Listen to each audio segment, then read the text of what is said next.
वो सब के सब हिंदू थे, कोई मुसलमान नहीं था। लेकिन देश के स्वतंत्र होने के बाद बहुसंख्यक हिंदू इस देश में 2 नंबर का नागरिक हो गया। यदि समान नागरिकता ही महाराज जी होती तो जितने मुसलमान थे वो सब पुनः अपने घर वापसी हो गए। हाँ, पहला शिक्षा मंत्री कट्टर मुसलमान बनाए, लेकिन अब सफाई शुरू हुई है। जल प्रलय, अग्नि प्रलय, वायु प्रलय सब धीरे धीरे हो रहा है। प्रकृति भी अपना काम कर रही है और श्री बागेश्वर सरकार, श्री हनुमान जी भी हुंकार भर रहे हैं। इसलिए लगता है महाराज जी समय बदला है। नहीं, हमें आप, हमारी आपकी बहुत ज्यादा आयु 200 साल के तो नहीं है। इसके पहले सनातन शब्द ही नहीं सुनाई पड़ता था। लोग हिंदू कहने में संकोच का अनुभव करते थे, लेकिन आज जो देखो वह सनातन सनातन सनातन शब्द उच्चारण कर रहा है, तो इसको देखकर लगता है गोवंश की सेवा रक्षा के संबंध में भी बहुत चेतना जागृत हुई है। इसको देखकर ऐसा लगता है कि निश्चित ही समय बदल रहा है और इस बदलते हुए समय के साक्षी हम सब बनेंगे। इस समय सबको गुजरात पर्वतों से ठाकुर जी को उठाना है, सहयोग की लठियां सब अपनी अपनी लगा लें। तो ये बात बिल्कुल पक्की है कि जब कभी इस स्वतंत्र भारत का, हिंदू राष्ट्र भारत का इतिहास स्वर्णाक्षरों में लिखा जाएगा, तो पहले कहीं हम लोगों की चर्चा की जाएगी। ये होना है क्योंकि समय बहुत तेजी से बदल रहा है और जो सनातन की सेवा में, सनातन की रक्षा में कटिबद्ध होकर के प्रयुक्त होंगे, वे ही बचेंगे। हमारे हनुमानगढ़ी के गौरव महंत श्री राजूदास जी महाराज तो क्या कहना, हनुमान जी की गर्जना ही उनकी वाणी से निकलती है। वस्तुतः उस काल में पाकिस्तान के 2 टुकड़े करके एक नए बांग्लादेश का निर्माण करके एक दुश्मन से 2 दुश्मन तैयार करने की भूल उस काल में की गई। ये बात बहुत कड़वी है, लेकिन महाराज जी सत्य है। पहले एक दुश्मन था, हमने जानबूझकर 2 दुश्मन तैयार कर दिए, क्योंकि उस सभ्यता के मूल में उसकी सोच ही ऐसी है कि जो अपने अतिरिक्त किसी दूसरी सभ्यता को सहन कर नहीं सकती। यदि विश्व की जितनी सभ्यताएं हैं उनको यदि बचाने की इच्छा है तो भी हिंदू का संगठित होना बहुत आवश्यक है। और पूरे विश्व में हिंदू सनातन संस्कृति के प्रति आकर्षण भी बढ़ रहा है। तो स्वामी श्री विद्यानंद जी महाराज बोल रहे थे कि महाराज जी, समय इतनी तेजी से बदल रहा है कि ईसाई देश और कट्टर मुस्लिम देश ही धीरे धीरे वहां से उनका मोह हो रहा है और पढ़े लिखे लोग इस दिशा में आने का प्रयत्न कर रहे हैं, क्योंकि शांति सबको चाहिए और वह केवल वैदिक सनातन संस्कृति ही प्रदान कर सकती है। संगठित होने का कार्य, द्वेष, वैमनस्यता, घृणा, इसको मिटाने का कार्य पहले स्वयं से आरंभ होना चाहिए, फिर उसका आरंभ परिवार से होना चाहिए, फिर गांव से होना चाहिए, फिर जनपद से, फिर प्रांत से, फिर पूरे राष्ट्र के स्तर पर यह कार्य होना चाहिए। और अपने अपने स्वधर्म का पालन करते हुए भी सब वैमनस्यता, द्वेष और घृणा और भेद की बुद्धि को मिटा करके प्रेम के एक सूत्र में बन सकते हैं। यही विशेषता है हमारे सनातन धर्म। महाराज जी, आज हिंदू समाज जो विखंडित हो रहा है, उस विखंडित हिंदू समाज को सम्मिलित करने की प्रेरणा किसके भीतर रही? एक ब्राह्मण बालक के हृदय में ही हनुमान जी ने ये प्रेरणा जगाई कि आज हमारे भाई हमसे छिटक रहे हैं, भटक रहे हैं, हमसे अलग हो रहे हैं, आज वे भी हमारे साथ मिलकर एकता का अनुभव करें। महाराज जी, हमारे ठाकुर जी का तो बहुत व्यापक दृष्टिकोण है कि सनातन की सभी शाखाएं एकजुट हों, अच्छी बात है। महाराज जी, केवल वर्णाश्रम व्यवस्था को मानने वाला हिंदू ही यदि संगठित हो जाए तो केवल भारत नहीं पूरी दुनिया पर शासन कर सकेगा। इतनी महत्वपूर्ण व्यवस्था पूरी धरती के किसी मतपंथ में न कभी नहीं है न आगे हो सकती। यहाँ इस वैदिक सनातन परंपरा को मानने वाला व्यक्ति न कोई भूखा है, न कोई नंगा है, न कोई बेरोजगार है। आज महाराज जी हिंदू अपना रोजगार जन्म से सब छोड़ रहे हैं। नाई शहरों में बड़े से ज्यादा नाई सब मुसलमान हैं, और जब वो हजामत बनाने का काम करते हैं सबसे पहले चोटी काटने का काम करते हैं। धोबी मुसलमान, नाई मुसलमान, दर्जी मुसलमान, माली मुसलमान, फल बेचने वाले मुसलमान, साग सब्जी वाले मुसलमान, ये सब काम कौन करते थे? ये सब काम हिंदू ही करते थे, और हिंदू छोड़ रहे, सब बेरोजगारी बढ़ रही है। इसलिए पूरे समाज को इसलिए भी जागृत करना पड़ेगा कि आप आपसी बैर वैमनस्यता को त्याग करके आपके जो जातिगत वर्णगत जो आपके धर्म हैं, आपके जो रोजगार हैं, आपके जो कर्तव्य हैं, वो हमें करना चाहिए। हम आपसे बड़ी विनम्रता से पूछ रहे हैं, आज तीर्थ पुरोहित समाज पूरे भारतवर्ष के तीर्थों में न होता तो क्या तीर्थों की गरिमा महिमा को कोई समझ सकता था, कोई जान पाता? आज कितने लाखों लोग तीर्थों में आते हैं, उनको तीर्थ के महात्म्य को सुनाना, उनको प्रेरित करके अच्छे सत्कर्म में उनकी लक्ष्मी का विनियोग कराना, और समय आने पर उन्हें सहायता भी कर रही है, बहुत करा।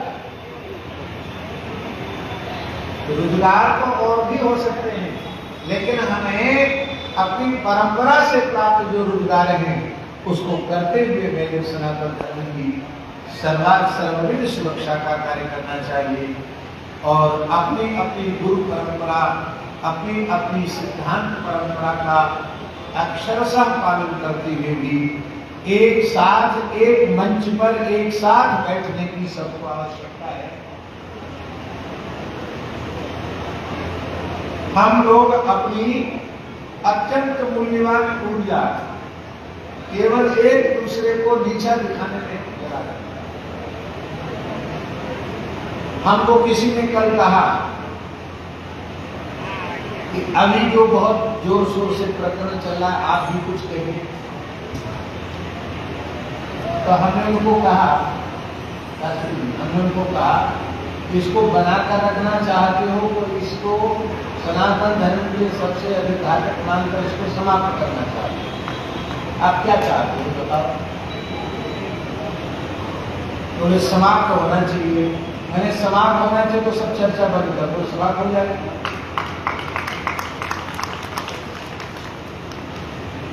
तो बहुत बड़ी आवश्यकता है कि सब अपने अपने विचारों को जीते हुए धर्म रक्षा, राष्ट्र रक्षा, पूरे विश्व में हिंदुत्व की प्रतिष्ठा हो, इसके लिए सबको एक साथ एक मंच पर बैठने की आवश्यकता है।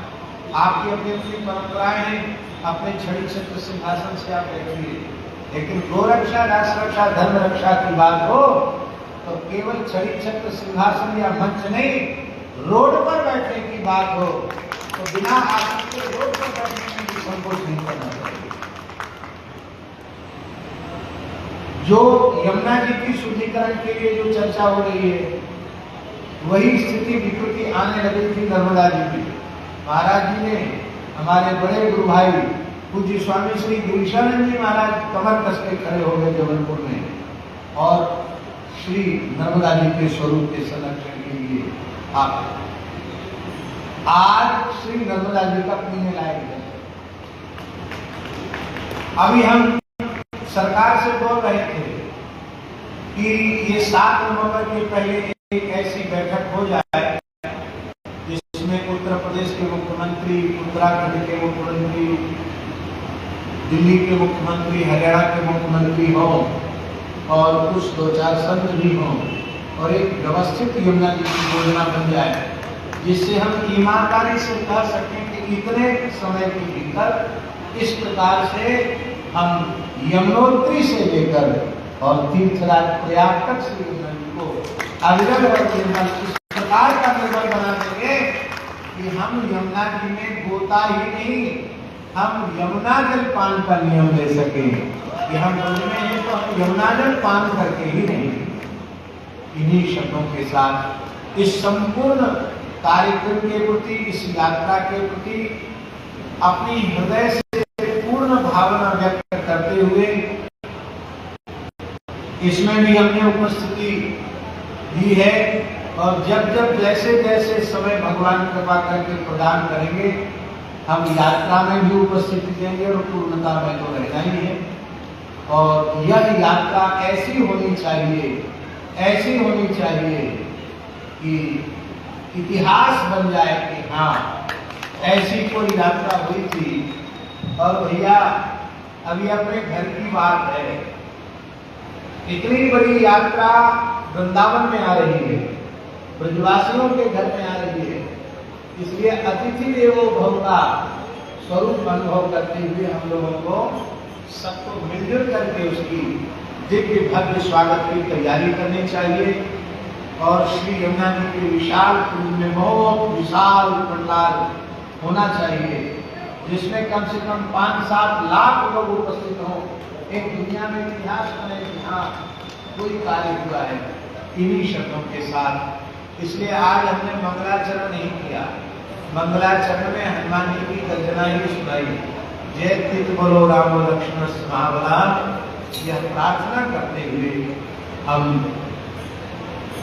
कामना करते हैं कि यह यात्रा निर्विघ्न, सानंद, संपन्न हो और अपने लक्ष्य को प्राप्त करे। यह यात्रा सफल यात्रा हो। गोरक्षा के क्षेत्र में भी, श्री यमुना जी के शुद्धिकरण के क्षेत्र में भी और जन जन में हिंदू चेतना की प्रतिष्ठा के लिए, कृष्ण जन्मभूमि के निर्माण के लिए यात्रा ऐसी सिद्ध हो। और ये बात बिल्कुल पक्की है, इस यात्रा में यदि सबने सम्मिलित होकर के प्रयास कर लिया तो समझ लेना कि इसी बार कृष्ण जन्मभूमि मंदिर के निर्माण का मार्ग प्रशस्त हो जाएगा। इन्हीं शब्दों के साथ मंच पर विराजमान सभी पूज्य संतों को, महापुरुषों को अलग अलग नाम लेंगे तो कुछ छूट जाएंगे और ऐसे बोल लेने से कोई नहीं छूटेगा। मंचस्थ और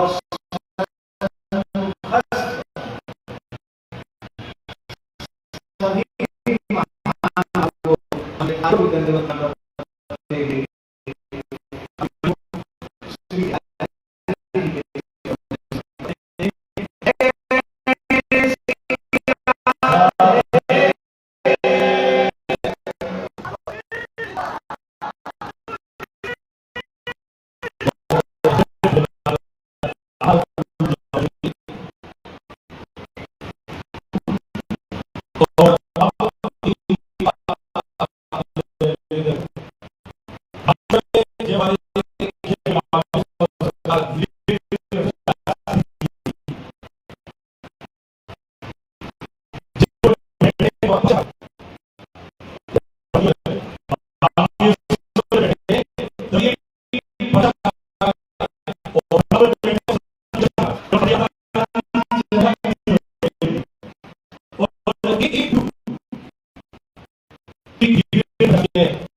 संकल्प लिया कि गीता जयंती से आगे जो रविवार आएगा एक साथ 1 लाख गीता पाठ करेंगे। और उस समय 1,27,000 की रजिस्ट्रेशन हुई सिलीगुड़ी में।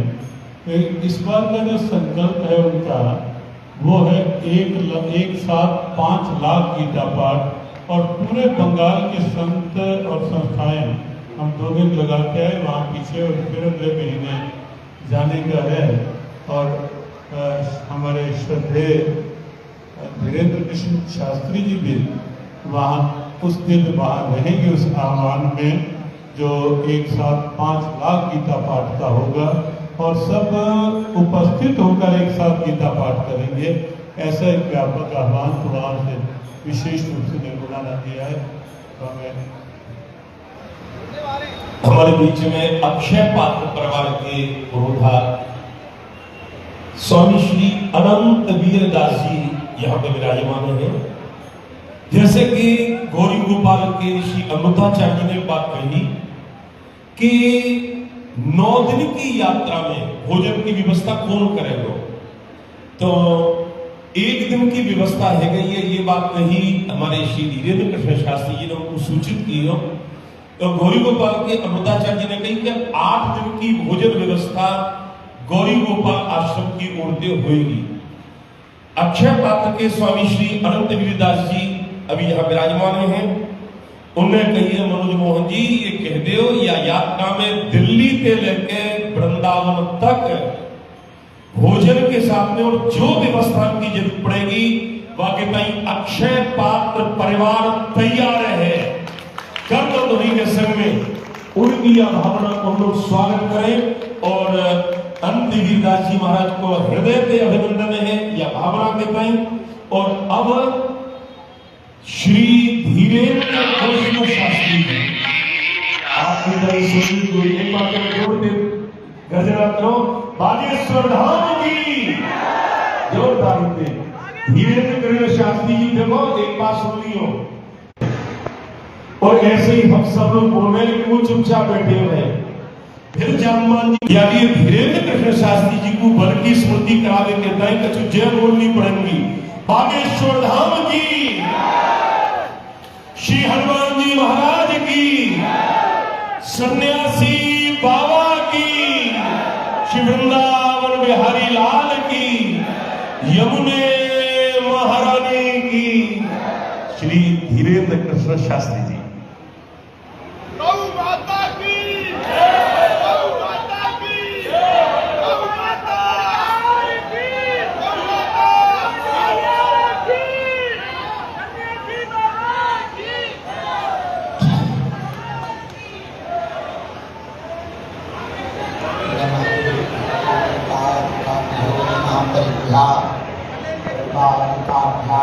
आचार सिद्धेश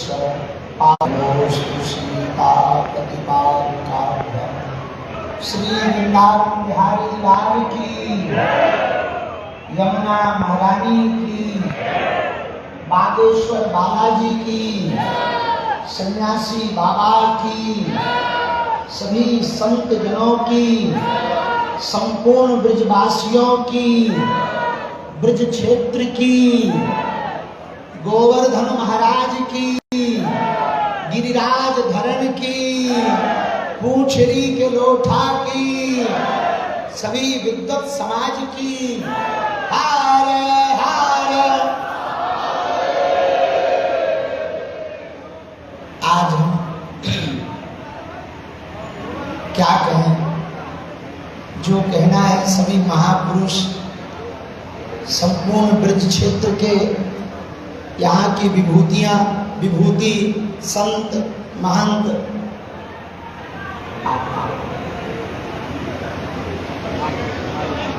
पुरोहित पंडा समाज के सभी जन, विद्वत जन, आप सबने जो कृपा बरसाई, जो आशीर्वाद दिया वो इतना अभूतपूर्व है कि आज श्रीमद् भागवत जयंती के इस उत्सव पर श्री धाम वृंदावन में बांके बिहारी ठाकुर जी की सन्निधि में, इन सब संतों की सन्निधि में बैठकर ऐसा लग रहा तक मन में भय था कि पदयात्रा कैसे संपन्न होगी, अब संतों के आशीर्वाद से हम अभय हो गए। महात्मा जिसके हाथ को पकड़ लेता है, परमात्मा उसके कार्य को सफल कर देता है। दिल्ली से वृंदावन तक की जो पदयात्रा है, हम सभी मंच पर विराजमान सभी संत जनों के चरणों को खूब दंडवत प्रणाम करत भय एक बात कहें, भैया ये पदयात्रा बालाजी और बांके बिहारी का मिलन है। ये पदयात्रा यमुना महारानी से मिलन है। दिल्ली में भी यमुना जी है और वृंदावन में भी यमुना जी है। यह पदयात्रा 7 नवंबर की जो परम पूज्य श्री मलुकपीठ वाले महाराज जी ने बात दोहराई, वही बात हमको लग रहा स्वयं धर्म सम्राट स्वामी करपात्री जी महाराज उस कार्य को कर रहे हैं अग्र होकर के, और वेद लक्षणा गौ माता उस कार्य को करवाना चाह रहे हैं। जो 7 नवंबर को पूज्य श्री गीता मुनीसी जी महाराज जी ने कहा, विगत 18 वर्षों से अचानक ही दिल्ली में 7 नवंबर को सभी संतों को लेकर के गौ पूजन कर रहे हैं। हमने पूर्ववत तो कोई विचार नहीं किया था 7 नवंबर को क्या है, ये जरूर विचार किया कि भारत यात्राओं का देश है। प्रभु श्री राम की वनवास यात्रा, देश को स्वतंत्र कराने के लिए महात्मा गांधी की दांडी यात्रा, गौ माता को के संवर्धन के लिए और बचाने के लिए धर्म सम्राट स्वामी करपात्री जी की गौ यात्रा, राम मंदिर को बनाने वाली रथ यात्रा, कलश यात्रा। अब हमें लगता है ब्रज को पुनः ब्रज बनाने के लिए, मांस मदिरा मुक्त कराने के लिए, यमुना की शुद्धि के लिए और ब्रज की रज को बचाने के लिए, भारत को कृष्ण जन्मभूमि में ठाकुर जी को बैठाने के लिए और भारत को हिंदू राष्ट्र बनाने के लिए यह यात्रा है। और इन सब महापुरुषों का साथ मिला, सब महापुरुष विराजमान भय। अयोध्या से भी पूज्य महाराज जी आ गए, ब्रज के सभी महापुरुष आ गए।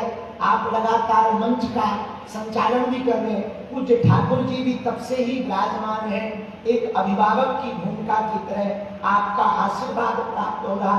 पूज्य श्री गिरीशानंद जी महाराज जी भी, उनका भी आशीर्वाद द्वितीय बार हमको प्राप्त हो रहा।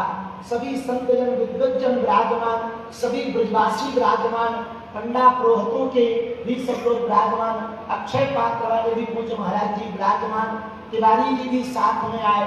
इन सबको देखकर, इन सबके वचनामृत आशीर्वाद को सुनकर हमको लग रहा जो बात किसी महापुरुष ने कही थी वो सही है कि अब तो केवल क्रियान्वयन बाकी है, पर करना है। आज तो झांकी है, असली फिल्म तो बाकी है। फिर भी इन संतों का आशीर्वाद अब मिल गया तो ये तय है कि तन भी हष्टपुष्ट रहना है और मन भी हष्टपुष्ट होना है, क्योंकि महापुरुष जब आशीर्वाद देते हैं तो बाहर की परिस्थिति तो सुधरती है, मन स्थिति भी सुधरती है। इन महापुरुषों का, ब्रजवासियों का, आज जो ब्रजवासियों का प्रेम देखा, उन ब्रजवासियों का आशीर्वाद मिला। मानव मंदिर वाले पूज्य महाराज जी के यहाँ से भी उपस्थित हुए, श्री विनोद बाबा के यहाँ से भी पूज्य श्री पंडित बाबा उपस्थित हुए, और पूज्य श्री काशीनी पीठ वाले रमण रेती वाले पूज्य महाराज जी ने भी आशीर्वाद दास को भेजा। और हमको बरसाने वाले पूज्य श्री विनोद बाबा जी ने तो पूज्य पंडित बाबा जी के द्वारा संदेशा कहा कि वैसे तो हम कहीं जाते नहीं हैं, पर पद यात्रा में जरूर आएंगे। भैया, इससे लग रहा है कि निश्चित रूप से यह पद यात्रा निर्विघ्न संपन्न होनी ही होनी है। लेकिन अभी भी हम लोगों को चुप नहीं बैठना है, क्योंकि लगातार आक्रांता, जैसा कि महंत राजूदास जी ने बताया था, वो पीछे लगे हुए हमारी वेद परंपरा को मिटाना चाह रहे, रामचरितमानस को जलाते हैं, गौ माता को लगातार काटा जा रहा है, गौवंश सड़क पर विचरण कर रहा है। भारत का दुर्भाग्य देखो, हम जिसे माता कहते हैं वो गौवंश हमारी सड़क पर है, जिसे हम माँ कह करके पुकारते हैं। और पूज्य मनुपीठ वाले महाराज जी ने एक बात कही थी, हमको हृदय में बैठी हुई वो बात है।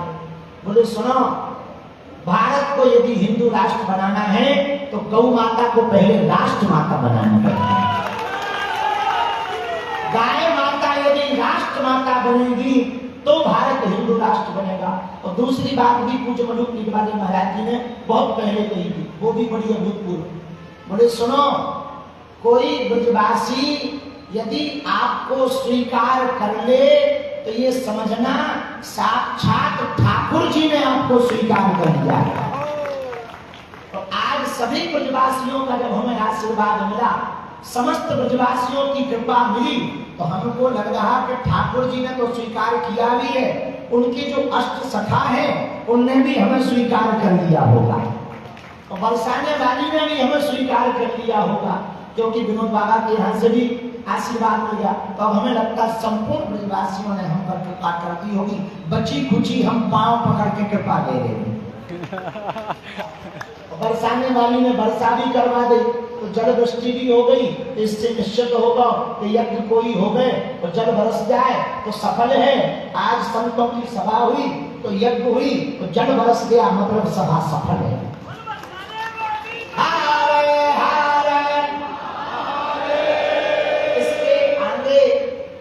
जो बिंदु हैं, वो जो भी बिंदु लिखवाए गए हैं, पूज्य महाराज जी से हम बाद में निवेदन करेंगे। जो महाराज जी संत लोग ब्रजवासी हमें आज्ञा देंगे, उसी मार्ग पर हम आगे बढ़ेंगे और उसी मार्ग पर चल करके 7 नवंबर से 16 नवंबर तक की पदयात्रा करेंगे।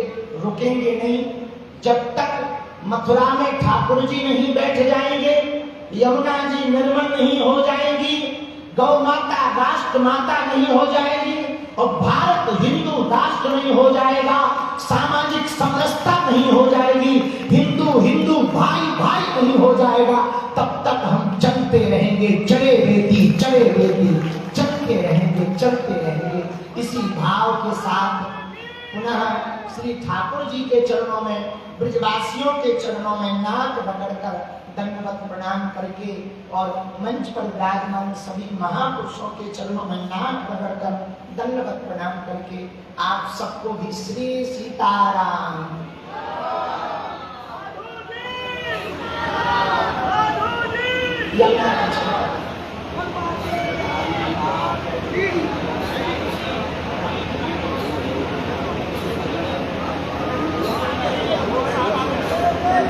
Oh